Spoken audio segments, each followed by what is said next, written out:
ভৈরবে অবৈধ কাজের অভিযোগে ৪২ ছাত্রছাত্রীকে আটক করা হয়েছে।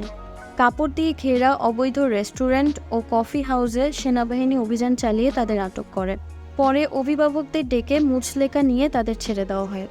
রোববার ২২ সেপ্টেম্বর দুপুরে উপজেলার মানিকদী ও কুলিয়ারচর সংযোগ জিল্লুর রহমান সেতু এলাকায় এ অভিযান পরিচালনা করা হয়। অভিযান পরিচালনায় নেতৃত্ব দেন ভৈরব সেনা ক্যাম্পের commanding officer lieutenant colonel Farhana Afrin. গোপন সংবাদের ভিত্তিতে জানা যায়, রোববার জিল্লুর রহমান সেতু সংলগ্ন মানিকদী এলাকার ৮টি রেস্টুরেন্টে সেনাবাহিনী বিশেষ অভিযান পরিচালনা করে।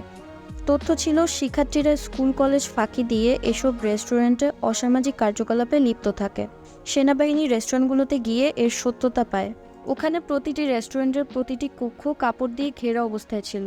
এ সময় অনৈতিক কার্যকলাপরত অবস্থায় ৪২ ছাত্রছাত্রীকে আটক করা হয়। ভৈরব সেনা ক্যাম্পের commanding officer lieutenant colonel Farhana Afrin বলেন, আমাদের ছেলেমেয়েরা কখন কোথায় যাচ্ছে তা আমাদের নজর রাখতে হবে। রেস্টুরেন্টগুলোতে ছাত্রছাত্রীদের দেখে আমি অবাক হয়েছি।